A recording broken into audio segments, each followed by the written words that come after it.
J'espère que vous allez bien. Bienvenue dans cette nouvelle vidéo. Aujourd'hui, on va parler d'un sujet extrêmement important pour la sécurité de votre boutique. Au moins une fois par mois, il y a quelqu'un qui vient me contacter en DM en me disant Help, help, je n'ai plus accès à ma boutique. Et naturellement, je demande, est-ce qu'il y avait d'autres personnes qui avaient accès à ta boutique? Dans la plupart des cas, j'ai une réponse positive et on me dit que peut-être que la personne a changé de mot de passe et la personne n'arrive plus à accéder à sa boutique. Et ça, voilà, c'est très compliqué. Je vais vous donner toutes les best practices pour éviter ça parce que ça serait dommage de gâcher tout ce travail parce que vous n'avez pas assez fait attention. Alors déjà, il ne faut jamais, mais au grand jamais, donner le mot de passe et l'email du compte principal. Vous avez 3 types de comptes sur Shopify. Je vais vous montrer.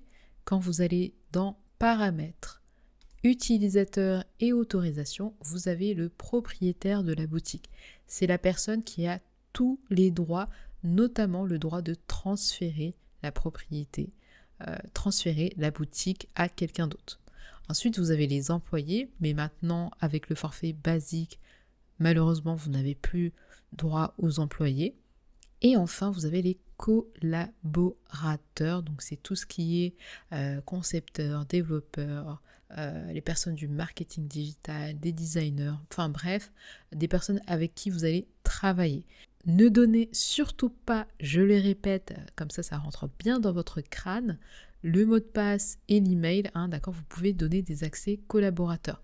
Alors, pour donner un accès collaborateur, c'est très simple, c'est la personne qui va vous envoyer une demande, elle aura besoin de votre URL et du code à 4 chiffres de demande collaborateur.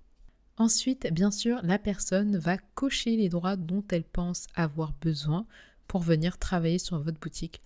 Pour avoir un petit aperçu, c'est comme ça. Donc par exemple, elle va se dire j'ai juste besoin de toucher aux applications et à la boutique en ligne pour modifier le code. Voilà, j'ai pas besoin d'autre chose. Et ensuite, elle va vous envoyer une demande. Voilà, c'était juste pour vous montrer dans les employés, parce que les employés, c'est vraiment autre chose. Et faites vraiment attention, j'ai fait une vidéo hyper complète à ce sujet. Elle va apparaître en haut normalement. Allez la regarder, c'est très important pour la sécurité de votre site. Une fois que vous avez accepté un collaborateur, ne vous inquiétez pas, vous pouvez du jour au lendemain supprimer l'accès et la personne n'aura plus accès à la boutique. Et faites très attention, si vous voyez que la personne a mis toutes les autorisations, voilà, vous lui dites calma, calma, tu te calmes. À part si c'est une personne de confiance, vous avez hyper confiance, 100% confiance, et même parfois, quand vous avez confiance, la personne peut vous la mettre à l'envers. J'entends des histoires tous les jours par rapport à ça.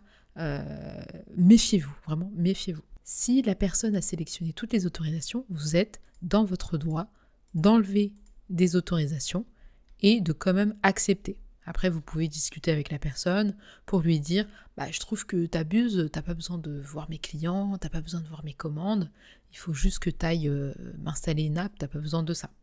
Ça, c'est la première chose. Ensuite, vous allez ici et vous cliquez sur Gérer le compte.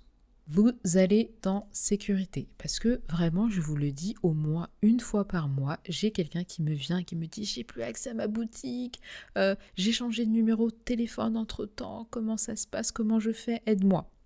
Là, personne, je dis bien personne ne pourra vous aider. Shopify, bon, ils vont essayer de vous aider, mais la plupart du temps, ils vont vous dire de créer une nouvelle boutique et vous allez tout perdre. N'hésitez pas à mettre un numéro de téléphone, c'est facultatif, mais on ne sait jamais. Vous revenez dans sécurité. Là, vous avez ce qu'on appelle une clé d'accès. Ça va être un autre moyen de vous connecter à la boutique sans avoir à mettre votre mot de passe. Donc si un jour vous n'arrivez pas à vous connecter, que vous faites mot de passe oublié, que vous n'arrivez pas à changer votre mot de passe, vous pouvez utiliser la clé d'accès. D'ailleurs, c'est très recommandé. Vous créez une clé d'accès. Ensuite, là, il faut que vous scanniez le QR code. Donc, je vais le faire. Hein. Voilà. Là, quand j'ai scanné avec mon téléphone, alors, il faut que j'active le Bluetooth. Là, j'ai un iPhone. J'active le Face ID. C'est OK. La clé d'accès numéro 1 a été créée. Vous pouvez créer de nouvelles clés d'accès. Voilà, ça c'est comme vous voulez, mais je pense que il me semble que les clés d'accès, c'est en fonction des téléphones que vous avez. Et ensuite, vous avez l'email de récupération. Hyper important, faites-moi ça. Vous faites ajouter une nouvelle adresse email de réception. Vous mettez votre mot de passe et ensuite vous ajoutez une adresse mail. Voilà, j'ajoute l'adresse email et c'est fait. Il y a un lien de confirmation qui a été envoyé sur l'adresse mail. Vous avez juste à cliquer sur le lien et ce sera validé. Ensuite, ici, vous avez l'authentification en 2 étapes. Donc là, vous pouvez encore ajouter un mode de secours si jamais le numéro de téléphone n'est pas bon. Ensuite, vous avez les appareils qui sont connectés, qui ont été connectés à votre boutique. Ici, vous pouvez venir les désactiver si vous voulez. Vous voyez, ça ne prend pas beaucoup de temps, mais ça va vous sauver le jour où vous avez un problème. Donc faites-le. N'hésitez pas à regarder 1 fois, 2 fois, 3 fois la vidéo. Faites ça, comme ça après vous êtes tranquille.